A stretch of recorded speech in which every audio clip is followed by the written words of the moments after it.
Daar is so gewyde atmosfeer, mens wil amper nie ietsie sê of doen nie. Maar ons gaan ook by die woord van die Here stil staan. En ek gaan vir ons saam lees uit Matteus die 27ste hoofstuk en dan ook net 2 versies op ander plekke. Matteus 27 vanaf vers 24. En toe Pilatus sien dat niks help nie, maar dat daar eerder 'n oproer kom, het hy water geneem en sy hande voor die skare gewas en gesê, ek is onskuldig aan die bloed van hierdie regverdige man, julle kan toesien. En die hele volk antwoord en sê, laat sy bloed op ons en op ons kinders kom. Toe laat hy vir hulle Barabbas los, maar Jesus het hy laat gesel en oorgelewer om gekruisig te word. Daarop neem die soldate van die gouverneur Jesus met hulle saam in die gouverneur se paleis en bring die hele leerafdeling teen hom bymekaar. Toe trek hulle sy klere uit en werp 'n rooi mantel om hom en hulle vleg 'n kroon van dorings en sit dit op sy hoof en 'n riet in sy regterhand en hulle val op hulle knieë voor hom neer en bespot hom en sê, wees gegroet, koning van die Jode. En hulle spieg op hom en neem die riet en slaan hom op sy hoof en nadat hulle hom bespot het, trek hulle hom die mantel uit en trek hom sy klere aan en lei hom weg om gekruisig te word. En toe hulle uitgaan, kry hulle 'n man van Sirene met die naam van Simon, hom het hulle gedwing om sy kruis te dra. En hulle het gekom op 'n plek wat Golgotha genoem word. Dit beteken plek van die hoofskedel. En dan ook net in Matteus die 24ste hoofstuk, vers 13, maar wie volhard tot die einde toe, hy sal gered word. En dan ook in Jakobus die eerste hoofstuk, vers 2 en 3, ag dit louter vreugde, my broeders, wanneer julle in allerhande versoekinge val, omdat julle weet dat die beproewing van julle geloof lydsaamheid bewerk. Mag die Here sy woord aan ons harte seën. Nou, die tema van ons boodskap in hierdie oggend is die pad wat jy loop. Nou, Jesus het 'n pad gehad wat hy moes loop. En so het elkeen van ons 'n pad wat ons op hierdie aarde moet loop. Nou die pad wat ons loop is baie keer nie maklik nie. Baie keer gaan hierdie pad deur pyn en hartseer. Baie keer is dit bekommernisse wat voel of dit ons verteer. Baie keer is dit moeilikhede wat van alle kante af op ons toeslaan. Soms is daar siekte wat kom, pyn, lyding, dood van geliefdes. En moontlik het jy al so 'n pad geloop in hierdie oggend. En moontlik het jy as kind baie moeilike kinderjare beleef en ervaar. En dis goed wat ons nie altyd heeltemal die antwoorde op het nie. En moontlik loop jy in hierdie oggend 'n pad wat baie moeilik en baie swaar is. Moontlik is daar tye wanneer jy nie weet waar gaan môre se geld vandaan kom nie, waar gaan môre se kos vandaan kom nie. En jy weet wanneer mense swaar kry beleef, dan kom daar baie keer vrae na vore. Maar waarom gebeur dit? Waarom met my? Is die Here besig om my te straf? Dis gewoonlik een van die dinge waarheen mense baie keer eerste wil beweeg. Is die Here besig om my te straf? Nie weet, ek wil hê ons moet in hierdie oggend mooi na dit gaan kyk. En ek glo, as ons mooi na die woord van die Here kyk, is dit nie dat die Here jou wil straf nie, maar daar is iets anders daarin. En dit is dat swaar kry, moeilikhede, is heilsaam. Met ander woorde, swaar kry en moeilikhede het goed in dit. Daar is goed wat uit swaar kry na vore moet kom. En dit is God se doel en se plan met swaar kry en moeilikhede. En dan weet ek, baie mense wanneer swaar kry, moeilikhede, ellende hulle pad langs kom, dan gaan hulle weg van die kerk. Hulle gaan weg van die Here en hulle hardloop hulle pad in, hulle eie pad. En gewoonlik eindig dit op 'n pad van verwoesting. En aan die ander kant is daar soveel mense wat deur baie swaar kry en deur baie moeilikheid kom en met 'n groot getuienis na vore kan kom en sê, maar dit is my lewe, dit is wat gebeur het, maar ek is deur dit en kyk, waar het God ons dan gebring? Nou om werklik hierdie boodskap regtig te kan verstaan, moet ons gaan kyk na die lewe van Jesus. En dan moet ons dit deurtrek na ons eie lewe. Jy weet, en wat vir my baie opvallend is, wanneer ons praat van Jesus se lyding en swaar kry, dan begin ons gewoonlik by die kruisiging, of net voor die kruisiging. Maar ek wil sê, ons moet teruggaan na Jesus se lewe reg aan die begin. Van die begin tot die einde was dit swaar en moeilik. En dan moet ons vir ons die vraag afvra, maar hoekom en waarom? En ek glo die woord gee vir ons daai antwoord. Jy weet, ek wil vandag begin en ek wil vir u sê, Jesus word gebore as baba in 'n stal. Ons ken die geskiedenis. En dis een van daai dinge wat my gedagtes elke keer wanneer ek by dit kom en dan sê ek, maar kan nie waar wees nie. Hy is God. Hy is die koning van konings. Ek sou verwag hy moet in 'n paleis gebore word, een of ander ryk en aansienlike mense se huis. Maar dan word hy gebore in 'n stal. En ek kan net my kop skud.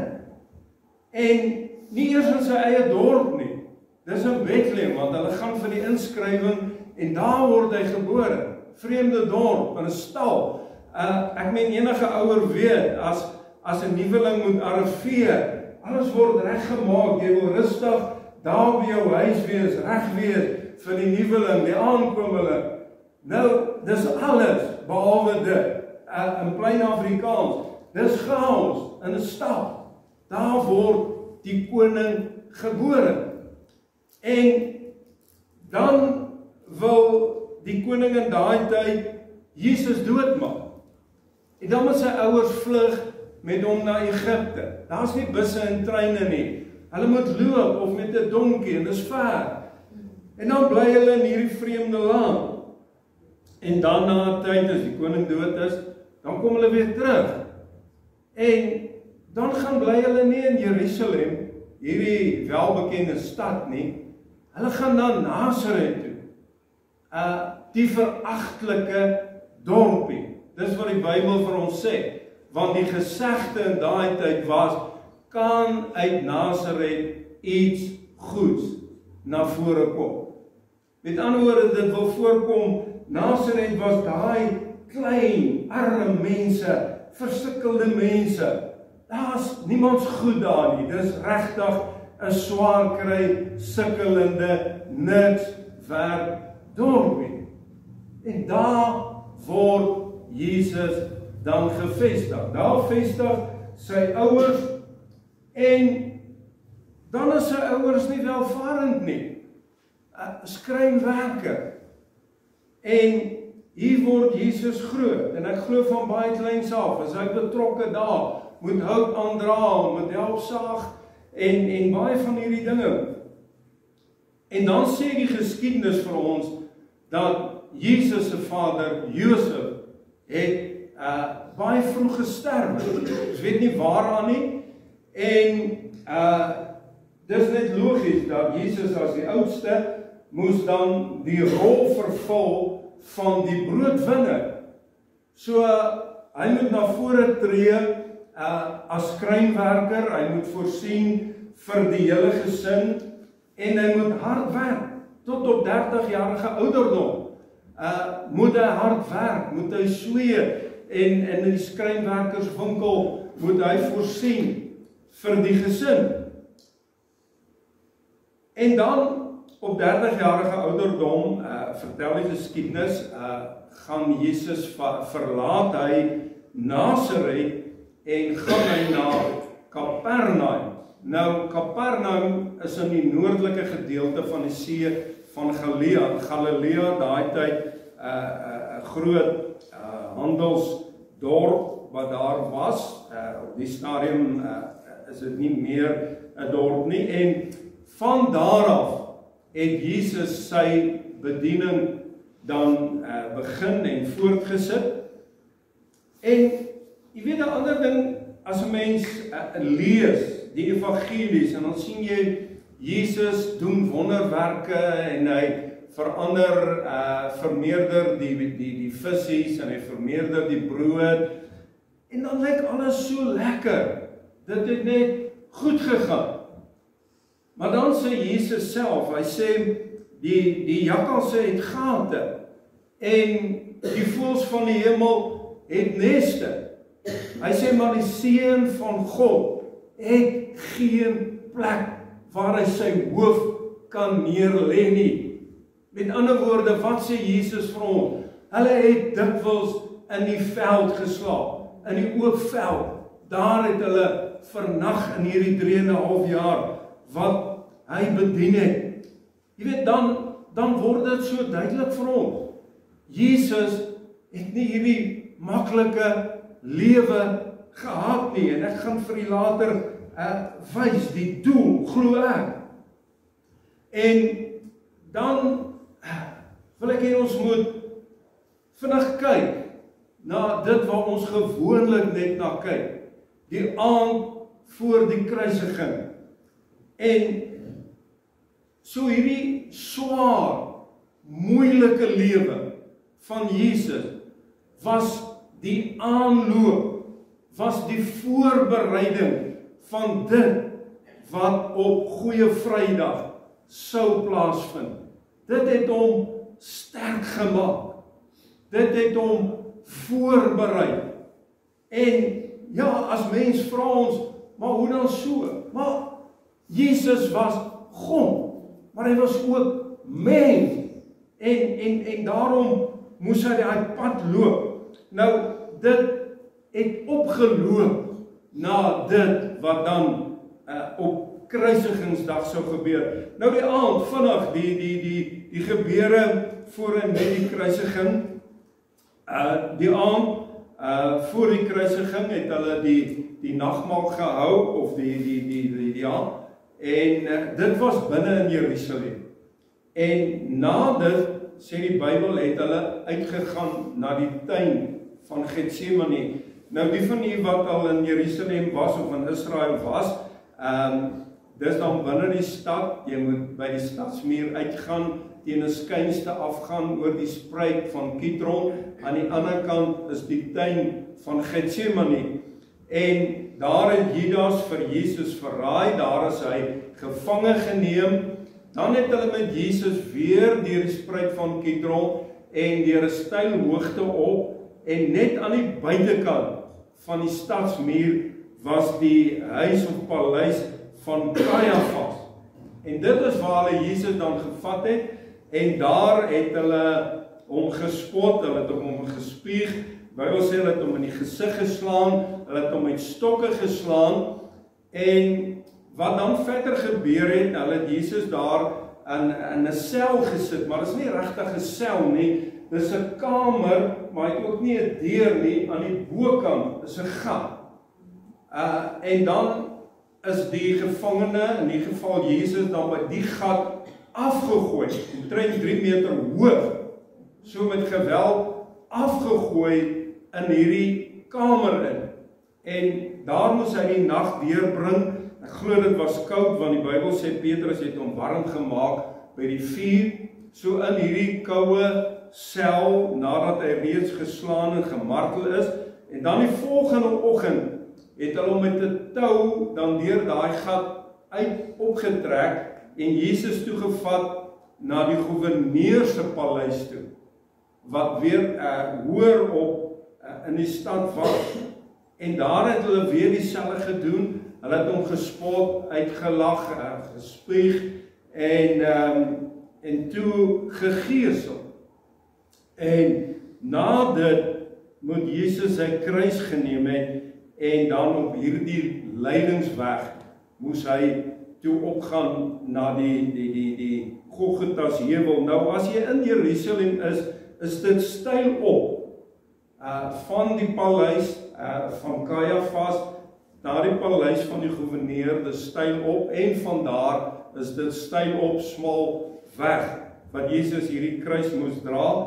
En dan lees ons Simon van Sirene kom en hy help Jesus dra aan hierdie kruis.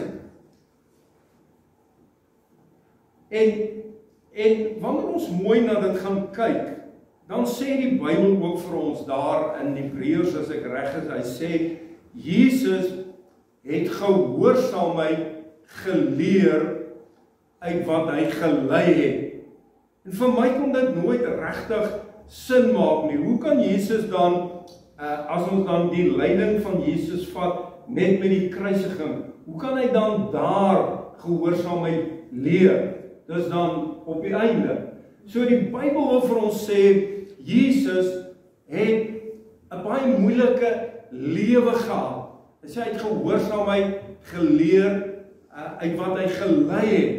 So al daai swaar, seer kry, moeilikheid, het hom gehoorsaamheid geleer. Maar gehoorsaamheid kan net eintlik ook kom as jy afhanklikheid besef. So Jesus het wel geweet wat op hom wag. Maar ek glo hy het ook besef, as hy nie werklik 'n noue gemeenskap, afhanklikheid met God lewe, gaan hy dit nie maak nie. So die lyding van Jesus was heilsaam. As jy dan wil hoor wat die gedagte van die boodskap is, swaar kry, moeilikheid, kan heilsaam wees, kan goed wees, kan die goeie werk. En Jesus het dit die goeie gewerk. Nou, in Jakobus het ek dit vir u gelees, maar ek wil dit lees in die lewende vertaling. Baie keer goed om in 'n ander vertaling ook te lees. Nou, die lewende vertaling stel dit so, hy sê, my broeders en susters, wanneer julle in allerhande beproewings beland, met ander woorde swaar kry, en moeilikhede beland, moet julle eintlik baie bly wees. Julle weet mos, wanneer 'n mens se geloof 'n toets deurstaan, veroorsaak dit dat jy kan volhard. Baie duidelik. So die doel van swaar kry is om te volhard. Julle moet egter einduit volhard. Dan sal julle lewensdoel bereik en geestelik gesond wees. Julle sal niks kort kom nie. Jy sien, wanneer ons kan besef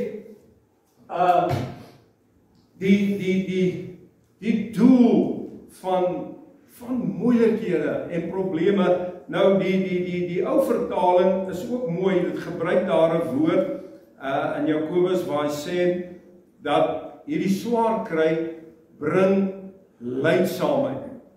Nou ek weet baie gaan nou skielik sê, maar wat beteken daai vreeslike woord lydsaamheid? Nou ek het 'n bietjie gaan opsoek in die verklarende woordeboek en lydsaamheid sê taaie uithou vermoë. En ek hou daarvan, né? Taaie uithou vermoë. En dit is wat swaar kry, probleme, moeilikhede, hartseer. Jesus is in Nasaret. Hulle verag hom. Hulle kyk op hom neer. Maar hy taaie uithou vermoë in hierdie lewe ook. Baie van ons seker al gevoel, maar ek dink die mense kyk op my neer, miskien verag hulle my, miskien dink hulle dit, ek weet nie. Maar dit moet jou bring by taaie uithou vermoë. Maak nie saak wat mense sê nie. Maak nie saak wat hulle dink nie, wat hulle doen nie. In jou moet daar 'n taaie uithou vermoë na vore kom. Jy's nie daar vir mense of om hulle te plesier nie. Jy's daar vir God. Jy's daar om 'n pad te loop. 'n Pad wat jy moet loop. Jesus het sy pad geloop in diepe afhanklikheid, in gehoorsaamheid, in taaie oorgawe, taaie uithou vermoë. Jy weet, as jy alles vergeet in hierdie oggend, jy kan net hierdie een ding onthou in die lewe. Ek het nodig om taaie uithou vermoë te hê. Then you're gonna make it.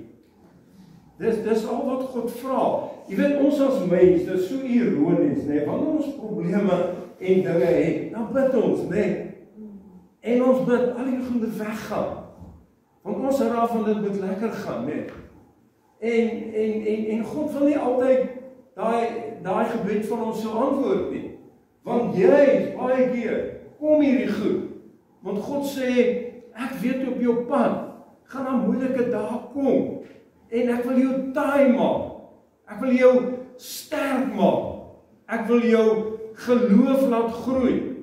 Sodat jy nie een en weer geslinger sal word deur goetertjies en dinge wat gebeur. Jy weet, dit is ironies, baie keer het ons baie moeilikhede in die lewe en is regtig swaar, né?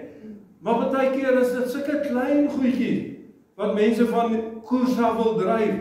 Dan sê hulle maar, iemand het iets gesê, iemand het iets gedoen. So 'n klein dingetjie. Dan sê ek, wow. Maar nou, as daar iets groots gaan kom, wat dan? Jy weet, Jesus het geweet wat op hom wag. En daarom dat hy dan hierdie pad geloop het, en ek glo hy het ingesien en verstaan, dis nodig, want hy het geweet, dit wat voor lê, dis die hoogtepunt, dit gaan na die kruisiging toe, en daarom het hy dit met blymoedigheid deurgegaan, en Jakobus sê ook vir ons, hy sê, maar as hierdie swaar in jou lewe is, ons kerm en ons kla, hy sê nee, hy sê bly weer, wow, nee, bly vir al die probleme en al hierdie mishaps en goed wat kom. Hy sê wees bly, want daar is heilsaamheid binne in dit. Dis soos 'n geskenk. Baie mense hou vreeslik van geskenke, né? Kan nie wag om hom oop te maak nie. Hierdie swaar kry is 'n geskenk. Kom nie weggooi nie. Maak hom oop en vat hom, want heilsaamheid gaan uit dit na vore kom. Jy weet, in die Hebreërbrief sê die Bybel daar, hy sê, maar ons het 'n getroue hoëpriester, dit is Jesus. Hy sê wat met ons medelee het, omdat hy ook al hierdie dinge deurgemaak het, né? So Jesus het hierdie swaar kry deurgemaak. Hy het dit alles deurgemaak, neergesien te word, verwerp te word.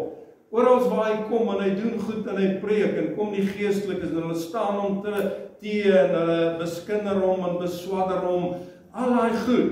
So wanneer u en ek deur al hierdie goed gaan, dan weet Jesus en hy verstaan. Jy weet, wat vir my wonderlik is, Jesus kon dit maak van die graf tot by die kruis. Want hy 'n noue afhanklikheid met God geleef. Hy het geweet hy gaan dit nie maak sonder dit nie, want Jesus self gesê, hy sê die Vader is altyd by my, né? So en met my. Jesus het gesê ek doen niks as die Vader dit nie vir my sê of wys nie. So hy het absoluut presies met God saamgegaan en God met hom sy hele dag, sy hele lewe van begin tot einde. En ek wil vir u sê, as ons dit wil maak, dan moet ons Jesus met ons saamneem. Dis nie fantasties nie. Die nagmaal sê vir ons kan dit maak. Jesus het dit gemaak deur al die swaar kry. En dis wat die woord vir ons wil sê. Hy sê hy het medelee met ons, maar meer as dit, hy sal ons help. Soos wat die Vader hom gehelp het, so sal hy ons help. En Jesus het volhard. Hy het dit klaar gemaak. En die nagmaal wil vir ons sê, ons moet klaar maak. Dit sê vir ons daar's redding. Jy weet, ons kan baie keer so, ja, dis reg. Die bloed spreek van vergifnis en redding. Maar dit spreek in dieselfde asem van volharding. En die Bybel sê ons moet na Jesus kyk. Maar dan moet ons die volle prentjie sien. Jesus het nie net die lekker gevat nie. Hy het die swaar gevat. Al die pad. En hy het die doel waarvoor God hom gestuur het, verwesenlik. Net in my lewe is daar 'n doel wat God het. En hoe groter die doel, baie keer, hoe swaarder die dinge waardeur ons moet gaan. En ek wil in hierdie oggend vir u sê, volhard, sien swaar kry in die regte lig. Moenie laat die duiwel vir jou lieg en sê, maar God straf jou. Dit maak nie vir my veel sin uit nie. Ja, God werk so mysterieus, dan mag seker tye wees wat hy jou regtig straf. Maar as ons die Bybel reg verstaan, is dit die tyd waarin God in jou inbou, taai uit jou vermoë, waar hy vir jou sterk maak en vir jou wil sê, maar hoorie, ek het 'n groot doel. En ons weet nie wat vir ons wag nie. En dis om God ons sterk maak. So dan, wanneer werklike, moeilik en swaar kom, ons deur kan gaan. Jy weet, ek wil afsluit. Hier aan die einde, terwyl Jesus die kruis dra, kan hy nie meer verder gaan nie. en Simon van Sirene kom, en hy van die kruis verder. Jy weet, ek wil vir jy sê, jy weet, dis ook een van die goed wat ek nie lekker verstaan nie. Hier is Jesus, die Seun van God, en dit raak so swaar, kruis is te swaar, en nou so verwag, dat God stuur engele, en onder die kruis saam met Jesus, wat gebeur nie, en Jesus sak in mekaar, kruis lê daar, en dan stuur God, 'n man, Simon, en hy vat die kruis verder. En ek wil vir jy sê, in jou lewe, as jy weer baie swaar gaan, jy voel jy kan nie meer die kruis dra nie, glo ek, God sal 'n Simon stuur, om jou te help. Hy sal 'n Maria stuur, wat gedien het, jou pad langs stuur, en sy sal jou kom help.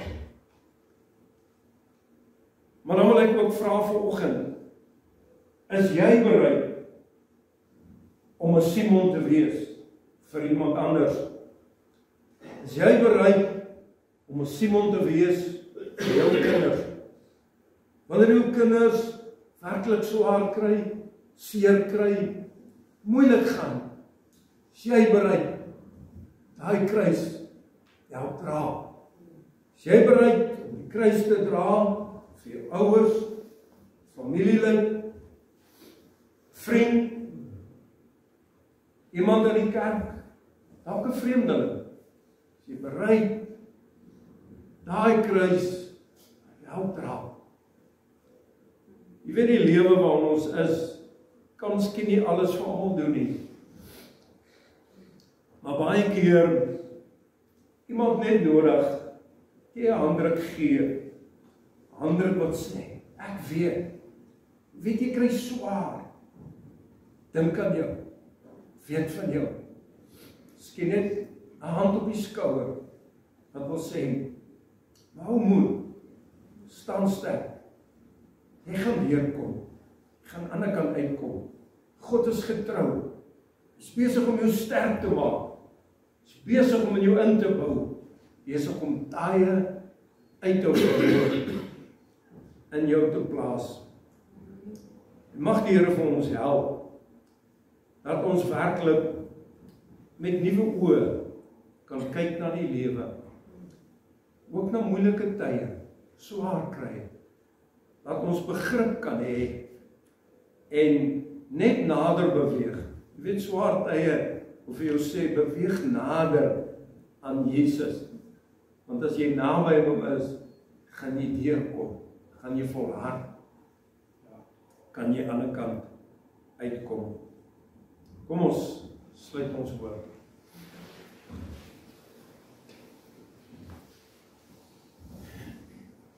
Here Jesus, wanneer ons in hierdie oggend stil word en na die woord luister en kyk, dan besef ons die pad wat jy geloop het, was beslis nie maklik nie. Maar jy het dit gedoen, want het was die Vader se wil, en daar was so baie dieper aspekte daarin, wat ons nie heeltemal verstaan nie. Dat jy voorwaar die pad geloop het, wat sekerlik die moeilikste gewees het, van die begin tot die einde, en jy was bereid om dit te doen, in gehoorsaamheid, diepe afhanklikheid aan die Vader. En Jesus, dit is ons beurt, dit is ons, wat ook 'n pad moet loop, en ons moet hom loop, tot aan die einde. Ons sê dankie vir maklike tye, maklike dae, maklike seisoene. Maar Here, so het van ons deur moeilike seisoene gekom, moeilike tye. Baie van ons kon dit moontlik nie verstaan nie. Het ons deurgevat. Moontlik is daar van ons nou moeilike tye, bekommernisse, swaar kry, gebrek. Paulus sê, ek weet om oorvloed te hê. Weet om gebrek te ly. Here, en so kom daar in ons lewe. tye van oorvloed. Daar kom tye van skaarste, van gebrek. Dis dan wanneer ons net kan stil word, net kan opkyk en kan weet, U is deur dit. U sê, Here, in sulke tye, weet U van ons. U weet hoe ons voel.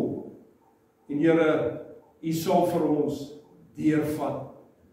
Dankie dat U in ons lewe ook vir ons Simon stuur. Simon, hier en daar in ons lewe, tyd om te kom, dat U vir ons 'n Simon gaan stuur, maar help vir ons om ook 'n Simon vir ander mense te wees, hulle wat werklik swaar kry.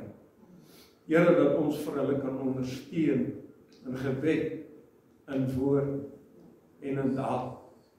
Terwyl ons nou bid ons in die besonder vir elke persoon in ons land, in ons dorp, Here, wat werklik swaar kry, deur moeilike tye gaan. Here, maak U genade groot. Strek U hand uit. Doen wonderwerk op wonderwerk op wonderwerk. Maak deure oop in die voorsienigheid. Here, voorsien. En waar geestelike krag nodig is, gee deurbraak, gee krag, gee oorwinning. Baie dankie. Gee vir ons insig, Here, in die woord, en gee dat ons met blydskap die pad sal loop, ook in moeilike tye, wat die woord sê, dat ons moet bly wees, verlustig jou, wanneer daar moeilike en swaar tye jou pad langs kom. Dankie, Jesus, vir die pad wat U vir ons geloop het. Dankie dat U gesterf het, prys betaal het, sodat ons kan lewe. Help vir ons om end uit te gaan, want die woord sê, dis hy wat volhard tot aan die einde wat gered sal word. En vanoggend sê hy vir ons, ja, jy is my kind, my bloed het jou gewas en gereinig, maar ek wil hê, jy moet volhard, staan sterk, wees taai, en laat toe, dat my gees jou kan maak, wie ek wil hê, dat jy moet wees. Ons sê vir U, baie dankie, Here, vir U liefde, vir U genade, vir U goedheid, en U getrouheid. Amen.